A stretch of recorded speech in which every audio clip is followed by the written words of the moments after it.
Good morning everyone, welcome to civil services study. ये practice set series UP RO ARO के लिए चल रही है और यह टेस्ट नंबर 173 प्रैक्टिस करेंगे। इसमें हम ज्योग्राफी के प्रश्नों पर। तो चलिए स्टार्ट करते हैं। इस टेस्ट सीरीज की प्लेलिस्ट बना रखी है, वहाँ पर आप टेस्ट नंबर 1 से लेकर 173 तक पहुँच सकते हो। डिस्क्रिप्शन बॉक्स में लिंक है उसका। तो क्वेश्चन नंबर 1 दो स्टेटमेंट वाला है प्रश्न है। गोंडवाना सेल समूह भारत का लगभग 55% कोयला प्रदान करता है और अधिकांश लौह धात्विक और अलोह धात्विक खनिज धारवाड़ सेल समूह से संबंधित हैं। उपरोक्त में से कौन सा कथन जो है वो करेक्ट होगा? सत्य कथन। देखिए, गोंडवाना सेल समूह भारत का 55 से भी कहीं अधिक 90% कोयला प्रदान करता है, तो गलत हो गया पहला स्टेटमेंट। अधिकांश लौह धात्विक और अलोह धात्विक खनिज धारवाड़ सेल समूह से संबंधित है, दूसरा वाला सही है केवल। तो बी है इसका आंसर। केवल दो भाई, केवल दो, बी। देखिए, भारत में 90% से अधिक कोयला गोंडवाना सेल समूह से प्राप्त होता है। अधिकांश धात्विक और अधात्विक खनिज धारवाड़ सेल तंत्र में पाया जाता है। ठीक है, तो प्रिंटिंग मिस्टेक है यहाँ पर, केवल दो। क्वेश्चन नंबर 2 पर आ जाइए। भारत में श्वेत क्रांति का जनक किसे कहा जाता है? बहुत पूछा गया एग्जाम में प्रश्न। श्वेत क्रांति जो है वो दुग्ध उत्पादन से संबंधित है और भारत में श्वेत क्रांति के जनक हैं doctor Verghese Kurien. Option number D है इसका आंसर। देखिए, इन सभी टेस्ट का फुल टेस्ट सीरीज प्राप्त कर सकते हो। ये नंबर इस पर कॉल है व्हाट्सअप करके, पेड टेलीग्राम ग्रुप से जुड़कर। तो भारत में श्वेत क्रांति का जनक डॉक्टर वर्गीज कुरियन को माना जाता है और श्वेत क्रांति का संबंध है दुग्ध के उत्पादन से। ये भी इंपॉर्टेंट है एग्जाम में, कौन सी क्रांति किससे संबंधित है, पूछ लेता है मैच वैच करने के लिए।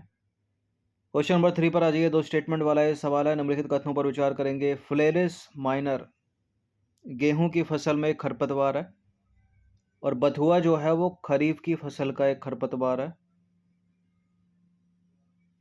उपरोक्त में से कौन सा कथन सत्य है? ये है फ्लेरिस माइनर, ये आपने जरूर देखा होगा।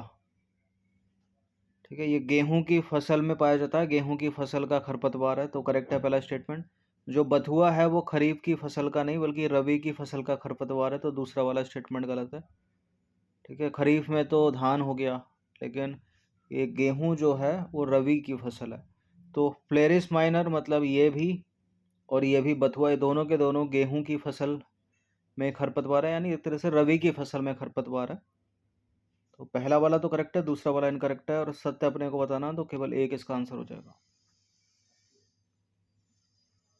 देखिए, फ्लेरिस माइनर गेहूं की फसल में खरपतवार है और बथुआ का जो वास्तविक नाम है वो है चिनोपोडियम एल्बम। ये प्रायः गेहूं, मटर, सरसों आदि की फसलों में खरपतवार के रूप में उगता है, तो दूसरा वाला स्टेटमेंट गलत हो गया क्योंकि ये रबी की फसलें हैं। ठीक है, इसके हरे पत्तों का जो उपयोग है वो सब्जियों के रूप में भी होता है बथुए का।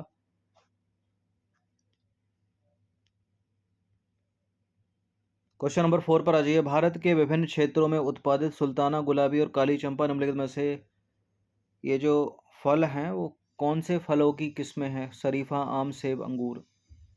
सुल्ताना, गुलाबी, काली चंपा ये अंगूर के फल की किस्में हैं, डी है इसका आंसर। देखिए, गुलाबी, काली चंपा, सुल्ताना ये अंगूर की प्रजातियां हैं। एग्रीकल्चर वाला पोर्शन रहता है यूपीपीसीएस में, तो इस तरह के प्रश्न जो है पूछे जाते हैं और स्टेट पीसीएस में भी।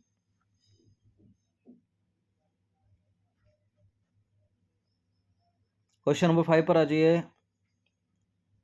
निम्न पद्धतियों में से कौन सी कृषि में जल संरक्षण में सहायता कर सकती है? एग्रीकल्चर में कौन सी जल के संरक्षण में सहायता कर सकती है? भूमि की कम और शून्य जुताई, खेत में सिंचाई के पूर्व जिप्सम का प्रयोग करना, फसल अवशेष को खेत में ही छोड़ देना या रहने देना। नीचे दिए गए कूट का प्रयोग करके सही उत्तर का चुनाव कीजिए। कृषि में जल संरक्षण में सहायता कर सकती है भूमि की कम और शून्य जुताई, तो बिल्कुल होना चाहिए। खेत में सिंचाई के पहले जिप्सम का प्रयोग करना और फसल अवशेष को खेत में ही रहने देना ताकि नमी बनी रहे, तो सारे के सारे हैं, ये डी है इसका आंसर। देखिए, शून्य जुताई खेती करने का वह तरीका है जिसमें भूमि को बिना जोते ही बार बार कई वर्षों तक फसलें उगाई जाती हैं। इसके कारण भूमि में नमी बनी रहती है।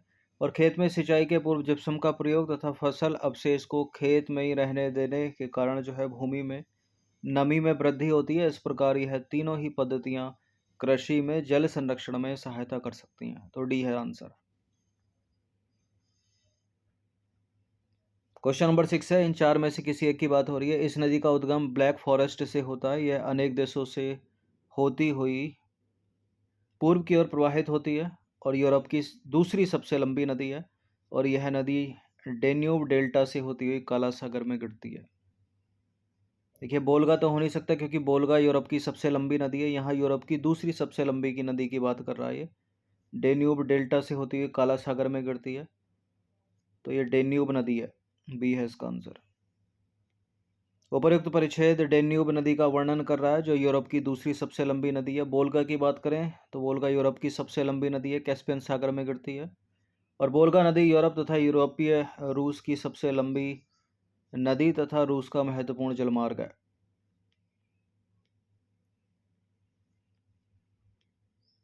क्वेश्चन नंबर 7 पर आ जाइए। भारत में निम्नलिखित में से कौन सी जनजाति ऋतु प्रवास करती है? गद्दी, भूटिया, बकरवाल। देखिए बकरवाल भी ऋतु प्रवास करते हैं, गद्दी भी, भूटिया भी, ये तीनों की तीनों जनजातियां ऋतु प्रवास करती हैं। ऑप्शन नंबर डी है इसका आंसर।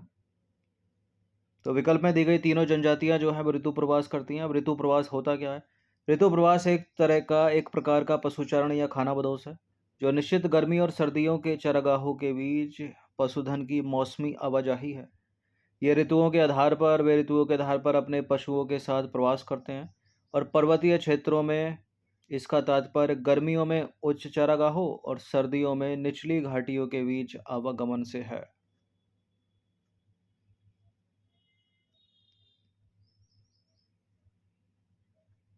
ठीक है। क्वेश्चन नंबर 8 पर आ जाइए। कपिली नदी निम्नलिखित में से किसकी सहायक नदी है? किसकी ट्रिब्यूटरी है कपिली? गंडक, कोसी, गंगा या ब्रह्मपुत्र? ये ब्रह्मपुत्र की सहायक नदी है, डी है इसका आंसर। देखिए कपिली नदी ब्रह्मपुत्र की सहायक नदी है और कामरूप नगर जो है इसी नदी पर अवस्थित है। ब्रह्मपुत्र नदी बांग्लादेश की सीमा में जमुना के नाम से दक्षिण में बहती हुई गंगा की मूल शाखा पद्मा के साथ मिलकर बंगाल की खाड़ी में गिरती है। ब्रह्मपुत्र की अन्य सहायक नदियां या उपनदियां या ट्रिब्यूटरी की बात करें तो कामेंग है, मानस है, धनश्री, सुबनश्री, तीस्ता, तोरशा, लोहित और बराक। क्वेश्चन नंबर 9 पर आ जाइए। निम्नलिखित में से उस नदी का नाम बता दीजिए जो मध्य प्रदेश से निकलती है और खंबात की खाड़ी में गिरती है। लूनी नदी तो राजस्थान से निकलती है, ये मध्य प्रदेश से निकलने की बात हो रही है। मध्य प्रदेश से निकलकर खंबात की खाड़ी में गिर जाती है माही नदी। ऑप्शन नंबर सी है इसका आंसर। देखिए माही नदी मध्य प्रदेश से निकलती है, दक्षिण पश्चिम दिशा की ओर गुजरात से प्रवाहित होती हुई ये खंबात की खाड़ी में गिर जाती है। क्वेश्चन नंबर 10 पर आ जाइए। दो स्टेटमेंट वाला ये प्रश्न है। अध्यारोपित नदियां अपने प्रवाह स्थल की संरचना के साथ समायोजित नहीं होती, अर्थात यह स्थल खंड के ढाल का अनुसरण नहीं करती हैं। चंबल और सोन अध्यारोपित नदी के उदाहरण है। सुपर इम्पोज्ड रिवर्स, ये दोनों के दोनों स्टेटमेंट सही हैं, सी है इसका आंसर। देखिए पूर्वारोपित या अध्यारोपित नदियां अपने प्रवाह स्थल की संरचना के साथ समायोजित नहीं होती, अर्थात यह स्थल खंड के ढाल का अनुसरण नहीं करती हैं। चंबल और सोन नदियां अध्यारोपित नदियों के उदाहरण हैं, दोनों के दोनों करेक्ट है, सी है इसका आंसर। क्वेश्चन नंबर 11 पर आ जाइए। निम्नलिखित में से कौन एक मंदाकिनी नदी के किनारे अवस्थित नहीं है? गौरीकुंड, रामबाड़ा, गुप्तकाशी, गोविंद घाट। मंदाकिनी नदी के किनारे गौरीकुंड, रामबाड़ा है, गुप्तकाशी है, गोविंद घाट नहीं है क्योंकि यह अलकनंदा नदी के किनारे है। तो गौरीकुंड हो गया, रामबाड़ा हो गया, गुप्तकाशी है, मंदाकिनी नदी के किनारे अवस्थित हैं, जबकि गोविंद घाट जो है वो अलकनंदा एवं लक्ष्मण गंगा नदी के किनारे है। तो डी है आंसर।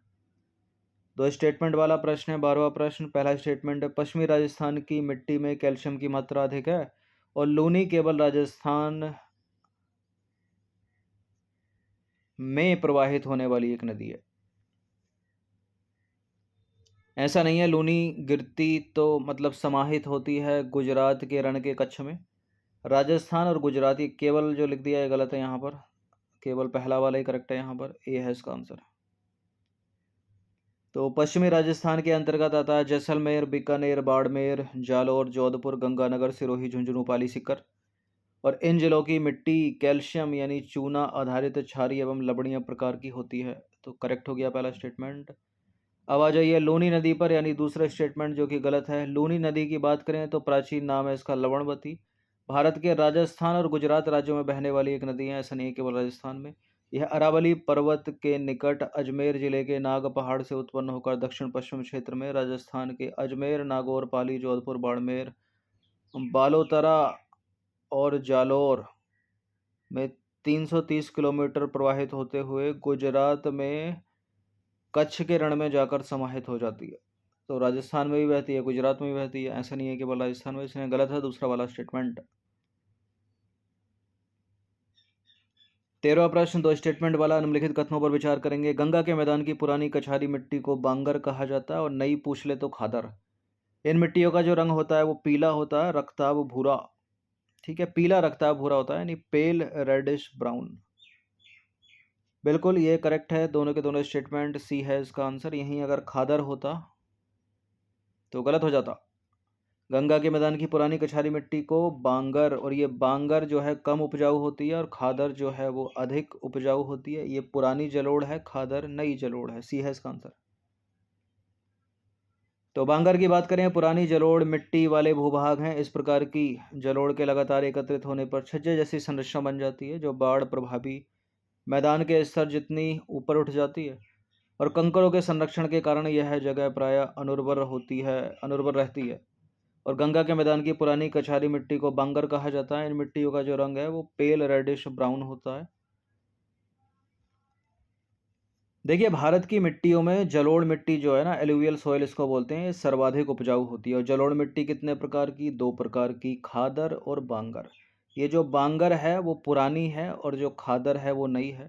ठीक है, पुराने जलोढ़ को बांगर कहते हैं, जबकि नदियों के आसपास के क्षेत्र में प्रतिवर्ष बहाकर लाई जाने वाली नवीन और अधिक उपजाऊ मृदा को खादर कहा जाता है। याद रखिएगा, खादर जो है वो बांगर की अपेक्षा अधिक उपजाऊ होती है, अधिक फर्टाइल होती है। क्वेश्चन नंबर 14 पर आ जाइए। रबी की फसल की बुआई निम्नलिखित में से किस महीने होती है? ये सब याद रखना है आपको। रबी खरीफ की फसल कब बोई जाती, कब कटाई जाती? तो बुआई पूछ रहा है, इसका आंसर है सी। अक्टूबर नवंबर में जो है इसकी बुआई होती है रबी की फसल की, और कटाई होती है मार्च अप्रैल में।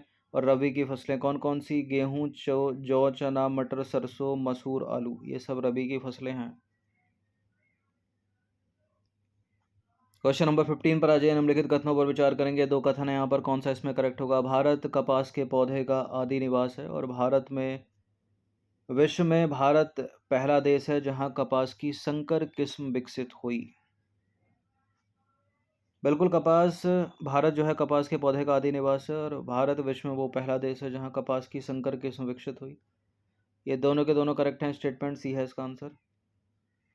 तो कपास भारत का देशज पौधा है। ऋग्वेद जैसे प्राचीन ग्रंथों में भी इसका उल्लेख मिलता है। भारत विश्व का वो पहला देश है जहाँ कपास की संकर किस्म विकसित हुई। क्वेश्चन नंबर 16 पर आ जाइए। भारत में सोयाबीन उत्पादन में कौन सा राज्य अग्रणी है? अनादिकाल से मध्य प्रदेश अग्रणी है और लंबे समय तक रहने वाला है। तो भारत में सोयाबीन उत्पादन में मध्य प्रदेश का प्रथम स्थान है। नंबर 17 पर आ जाइए। दलहनी फसलों के उत्पादन हेतु कौन सा तत्व निम्नलिखित में से आवश्यक है? कोबाल्ट, ऑप्शन नंबर बी है इसका आंसर। देखिए, कोबाल्ट जो है वो राइजोबियम द्वारा तात्विक नाइट्रोजन स्थिरीकरण यानी नाइट्रोजन फिक्सेशन के लिए आवश्यक है, तथा विटामिन बी12 के संश्लेषण में सहायक होता है कोबाल्ट। और यह पौधों में, मतलब दलहनी पौधों में प्रकाश संश्लेषण, बाष्पोत्सर्जन और वृद्धि के लिए आवश्यक है। क्वेश्चन नंबर 18 पर आ जाइए। राष्ट्रीय बागवानी परिषद या बोर्ड की स्थापना कब हुई थी? 1973 में, 1986, 1984, 2002। वर्ष 2000 से तो पहला है ये। यह है 1984, 1984। ऑप्शन नंबर सी है इसका आंसर। तो राष्ट्रीय बागवानी बोर्ड या परिषद की स्थापना 1984 में सोसाइटी पंजीकरण अधिनियम 1860 के अंतर्गत एक स्वायत्त सोसाइटी के रूप में की गई थी। इसका मुख्यालय हरियाणा के गुरुग्राम में। नंबर 19 है, भारत का सबसे बड़ा रबर उत्पादक राज्य निम्नलिखित में से कौन सा है? भारत का सबसे बड़ा रबर उत्पादक राज्य है केरल। ऑप्शन नंबर सी है इसका आंसर। तो भारत का सबसे बड़ा रबर उत्पादक राज्य जो है वो केरल है, और प्राकृतिक रबर होती है बहुत मुलायम। इसको कठोर बनाने के लिए इसमें सल्फर और कार्बन मिलाया जाता है, इस चीज़ को हमेशा याद रखिएगा। अच्छा, जब इसमें सल्फर मिलाएंगे ना तो मुलायम उत्पाद निर्मित होते हैं, जैसे कि रबर बैंड। ठीक है, जैसे कि रबर बैंड। और इसको और कठोर बनाना हो, कठोर हमें उत्पाद चाहिए, तो कार्बन इसमें मिलाया जाता है, तो हमें प्राप्त होगा ट्यूब हो गया, टायर हो गया। ठीक है, दोनों मिलाए जाते हैं, सल्फर भी कठोर बनाने के लिए इसको, और कार्बन भी। ये चीज़ याद रखनी है आपको एग्जाम में। 20वां प्रश्न, अंतिम प्रश्न है, वर्तमान में भारत में कौन सा राज्य नारियल उत्पादन में प्रथम स्थान पर है? इंपॉर्टेंट प्रश्न, बताइए। तमिलनाडु है, कभी था तमिलनाडु, लेकिन वर्तमान समय में है कर्नाटक। ऑप्शन नंबर बी है इसका आंसर। पुराने टेस्ट में तमिलनाडु आंसर किया होगा, लेकिन जो करंट है वो है कर्नाटक, वर्तमान स्थिति। तो वर्तमान में भारत में कर्नाटक में औसतन 23% नारियल का उत्पादन होता है, और इस कारण से कर्नाटक में लगभग 5 लाख हेक्टेयर भूमि भारत में नारियल उत्पादन के लिए समर्पित है। और न केवल राष्ट्रीय स्तर पर, बल्कि वैश्विक स्तर पर भी भारत जो है वो नारियल उत्पादन में 30.93% हिस्सेदारी के साथ दुनिया का सबसे बड़ा नारियल उत्पादक देश बन गया है। इसने पछाड़ दिया है इंडोनेशिया को, जो प्रथम स्थान पर था कुछ वर्षों से। तो इंडोनेशिया अब हो गया है दूसरे स्थान पर, और फिलीपींस हो गया है तीसरे स्थान पर, और प्रथम स्थान पर हो गया है अपना प्यारा भारत। ठीक है, वैश्विक स्तर पर इसका उत्पादन कर्नाटक से भी ज़्यादा है। तो 20 प्रश्न थे, ये इंपॉर्टेंट है, इनकी प्रैक्टिस 1 से 2 बार कर लीजिएगा। इन सभी टेस्ट का फुल टेस्ट पीडीएफ सीरीज से जोड़ सकते हो, जो मिलेगी आपको पेड टेलीग्राम ग्रुप में। ये नंबर है, इस पर कॉल या व्हाट्सएप करके आप ज्वाइन हो सकते हैं। हर दिन प्रैक्टिस करते रहिएगा। धन्यवाद।